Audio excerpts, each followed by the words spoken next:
अति संयुक्ति। ठीक है, पेंसिल है तुम्हारे पास? पेंसिल लेके आओ।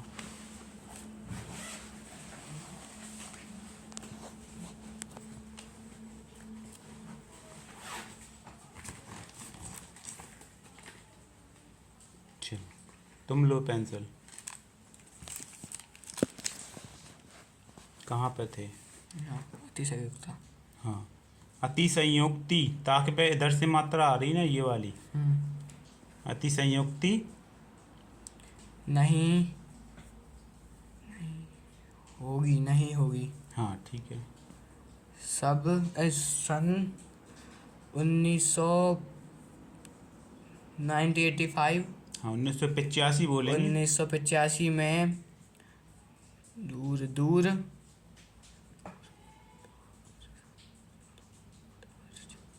दूर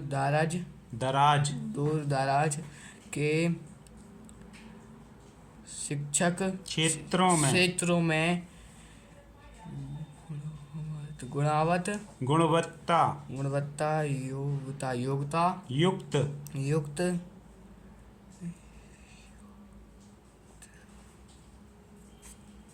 शिक्षा के लिए, यहाँ पे हो ना, पेंसिल रखो। शिक्षा के लिए या प्रयास किए गए। आज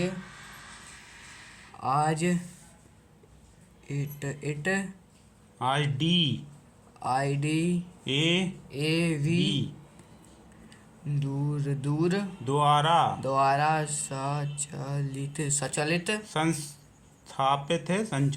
संचालित हाँ संचालित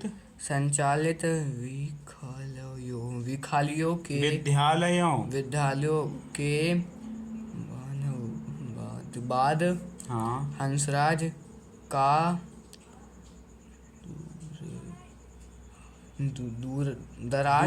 दूसरा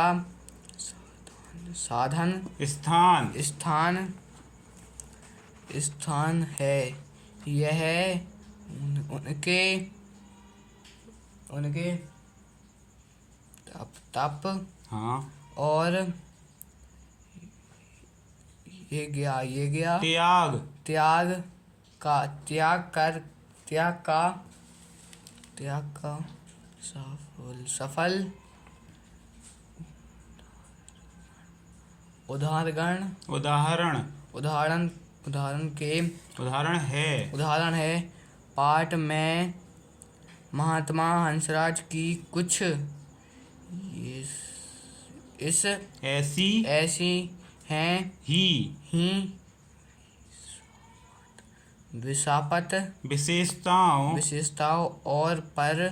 विशेषताओं पर प्रकाश डाला गया है। ठीक है, तो पाठ क्या है? महात्मा हंसराज ने शिक्षा के क्षेत्र में जो कार्य किए, इसके लिए उन्हें एक व्यक्ति के स्थान पर एक संस्था कहा जा सकता है। मतलब वो चलती फिरती क्या थे? एक संस्था थे। मतलब वो एक अपने आप में एक स्कूल थे। क्लियर? DAV जो स्कूल होते थे पहले, तो DAV स्कूल नंबर 1 के कहलाते थे, और जो महात्मा हंसराज ने स्कूल खोला था वो नंबर 2 का था। ठीक है, तो DAV के बाद इनके स्कूल का नंबर आता था 2nd। तो बहुत अच्छा स्कूल था इसका मतलब, क्योंकि DAV 1 नंबर पे था, इनका दूसरे नंबर पे आता था। ठीक है, आगे रीड करो। यह सन 80-60 के आसपास की बात है। पंजाब में होशियारपुर का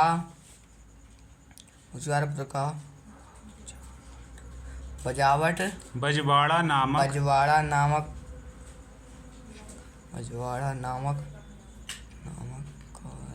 कस्बा व्यापार खुदा केंद्र केंद्र हो गया हुआ करता था। हाँ, इसे इसे बजावक इसे बजवाड़ा में लाला चुन्नी लाल भल्ला रहते थे। हाँ, ये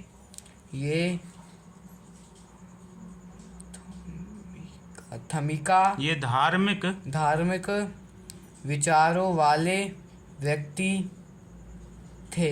हाँ, तब तथा अपना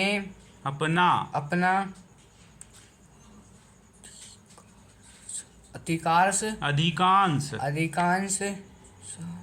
समय हाँ, साधु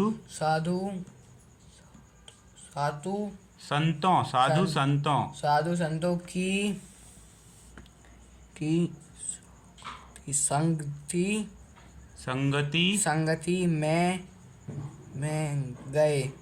संगति में लगा देते थे। उन्होंने आरंभ में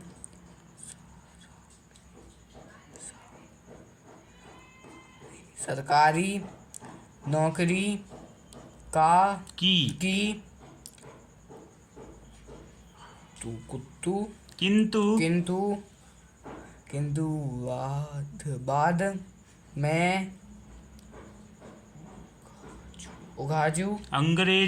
अंग्रेजों की नौकरी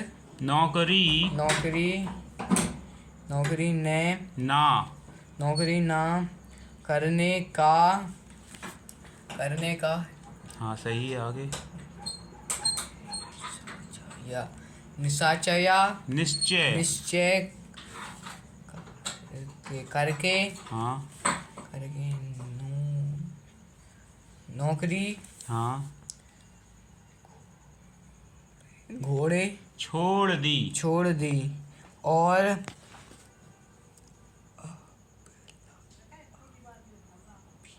अपील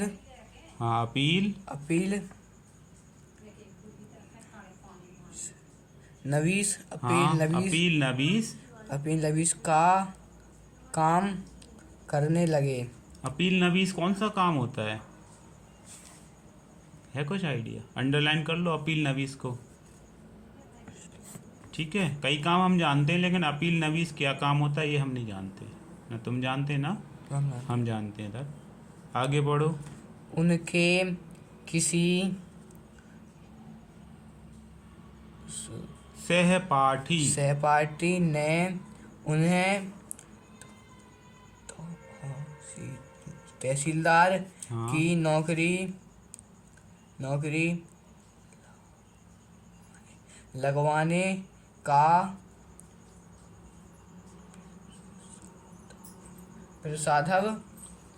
प्रस्ताव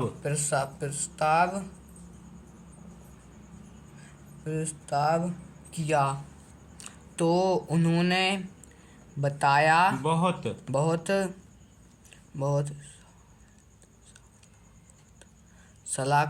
सरलता से इसे उठकर ठुकरा दिया।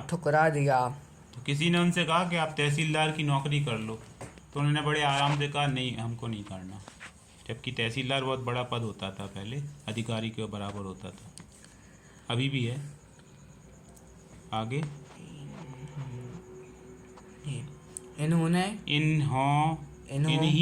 इन्हीं लाला चुन्नीलाल भल्ला के घर 19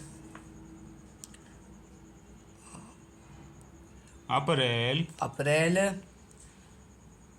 1864 को एक बालक का जन्म हुआ। हाँ, बालक का नाम हंसराज रखा गया। ठीक है, तो ऐसे बालक हंसराज पैदा हुए थे किसके यहाँ? भल्ला चुन्नीलाल गया। हाँ, लाला चुन्नीलाल हाँ, भल्ला। भल्ला। पूरा नाम, इनके पिता का नाम है लाला चुन्नीलाल भल्ला। भल्ला के यहाँ 19 अप्रैल को इनको जन्म हुआ था। आगे क्या हुआ? लाला चुन्नीलाल के 2 पुत्र थे।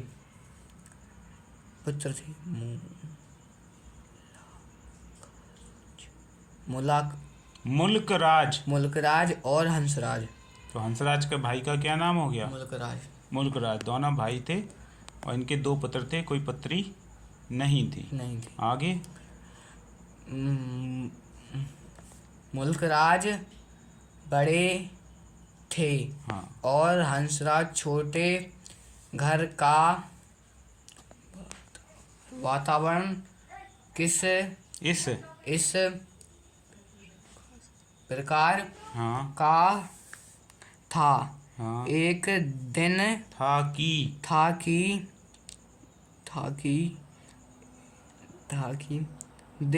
दोनों भाई मित्रों की तरह रहते थे। हंसराज के घर पर पूजा पाठ का वातावरण रहता था, जिसका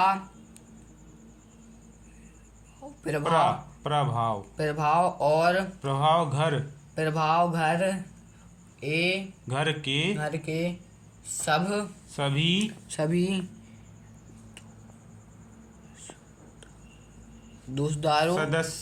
सदस्यों पर टूट पड़ा। ठीक है, पड़ा। इतना हो गया, आगे करो इसे। ठीक है, आगे करो। बालक हंसराज ने भी बचपन से ही नित्य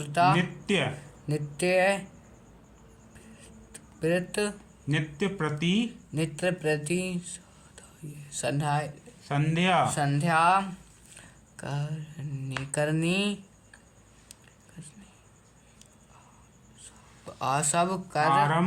आरंभ कर दी। क्या होती है नित्य प्रति संध्या? शाम को जब 6-7 बजते हैं, गोधूली होती है, तब लोग बाग पूजन करते हैं कुछ। तो वो हंसराज भी शाम के समय क्या करने लगा? पूजा पाठ करने लगा। तो उसको हम क्या कहते हैं दूसरी भाषा में? संध्या। नित्य प्रति संध्या मतलब रोज शाम को ईश्वर का, परमात्मा का पूजन करना। तो शाम को वो पूजन करने लगा। आगे क्या हुआ? हाँ, इसी के आगे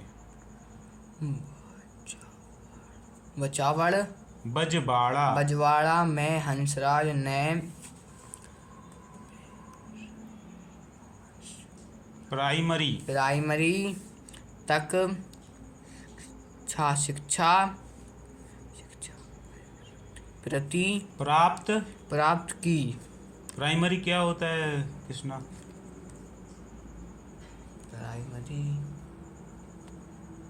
प्राइमरी एक बुक होगी ना। प्राइमरी होता है LKG, UKG 1 2 3 4 5, ज़्यादातर 5वीं कक्षा तक प्राइमरी कहलाते हैं। उसके बाद वो आता है जूनियर सेकेंडरी। प्राइमरी के बाद क्या आता है? Junior secondary. तो इन्होंने जो 1 से लेके 5 तक की जो शिक्षा थी वो कहाँ पे करी? बजवाड़ा में पूरी करी, जिसे हम क्या कहते हैं? प्राइमरी शिक्षा कहते हैं। आगे? बालक हंसराज बचपन से ही तीक्ष्ण बुद्धि के स्वामी थे। तीक्ष्ण मतलब यहाँ क्या हो गया? बहुत तेज बुद्धि, मतलब जिसका दिमाग बहुत तेज रफ्तार में चलता है उसे तीक्ष्ण बुद्धि वाला कहते हैं, बुद्धिजीवी। आगे क्या हुआ? पाठशाला में वह जो कुछ पढ़ते पढ़ते वह उन्हें हाँ, वही कंठस्थ हो जाता था। कंठस्थ मतलब दिमाग में घुस जाता था। हाँ, घुस जाना, उसको याद हो जाना। याद जाना। वहाँ अगर कुछ पढ़ा दिया तो जैसे हमने अभी तुमसे पूछा पाठ, तो उनको पूरा पाठ आता था। कोई उनसे पूछता तो पूरा अपना पाठ उसे सुना देते, भले ही 90% 80% तो सुनाते सही सही। ठीक है। तो जब भी कोई पाठ हो क्लास में तो पूरा ध्यान से सुना करो और फिर उसको वो किया करो। घर पे आने के बाद सोचा करो पूरे पाठ में था क्या, पूरी कहानी थी क्या। ठीक है। जैसे एक पूरी कहानी बनती है ना, हम दूसरों को सुनाते। आगे पढ़ो। ठीक है। वह सदा अपनी कक्षा में प्रथम आते थे। हंसराज के बड़े भाई मुल्कराज ने जब प्राइमरी की परीक्षा उत्तीर्ण की तो आगे की पढ़ाई के लिए उन्हें होशियारपुर के एक विद्यालय में भर्ती कराया गया। जब हंसराज ने प्राथमिक परीक्षा उत्तीर्ण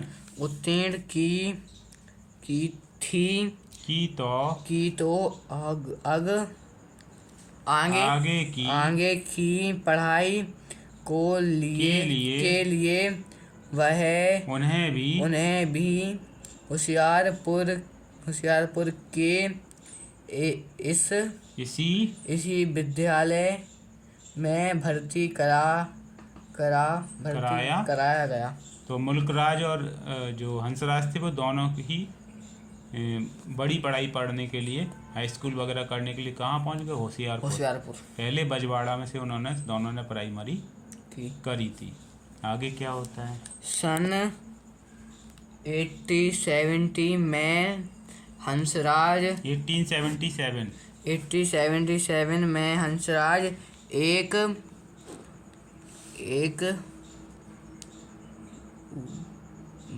हंसराज के बड़े भाई ने मुल्कराज ने जब एंट्रेंस की परीक्षा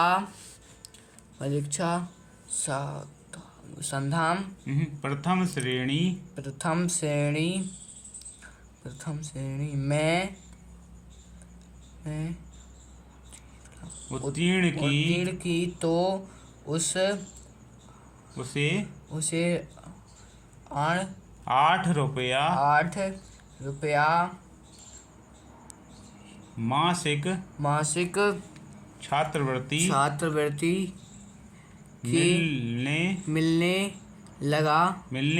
मिलने की घोषणा हुई। तो मुल्कराज ने क्या किया, जब एंट्रेंस की परीक्षा पास कर ली तो उन्हें हर महीने 8 रुपये, जो आज मान के चलो 800 रुपये, हर महीने उन्हें 800 या 8000 कह सकते हो, हर महीने 8000 या 800 जैसे वहाँ पे बनता होगा। जैसे अभी के लिए बच्चे के लिए हर महीने 8000 रुपये पर्याप्त होते हैं पढ़ाई के लिए, है ना। अगर तुम्हारे 8000 रुपये बांध दिए जाएँ तो तुम्हारा स्कूल, कोचिंग और पूरी पढ़ाई XYZ पूरी हो जाएगी इसमें। तो उसे 8 रुपये क्या मिलती थी? छात्रवृत्ति मिलती थी मुल्कराज को। तो वो 8 रुपये में अपना पूरी पढ़ाई कर लेता था और बचा भी लेता था पैसे। आगे पढ़ो क्या होता है। घाव वह आगे की पढ़ाई के लिए लाहौर चले गए और अपने साथ हंसराज को भी ले गए, बुला लिया।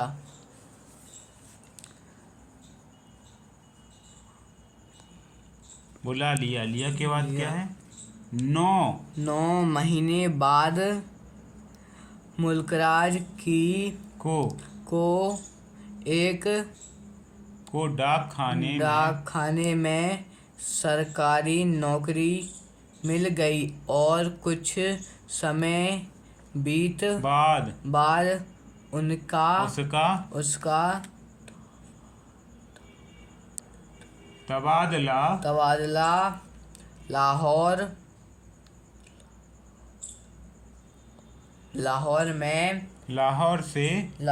से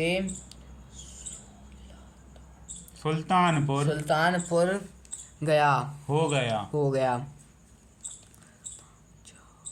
मजबूरी में वह अब हंसराज को लाहौर में अकेले ही रहना पड़ा।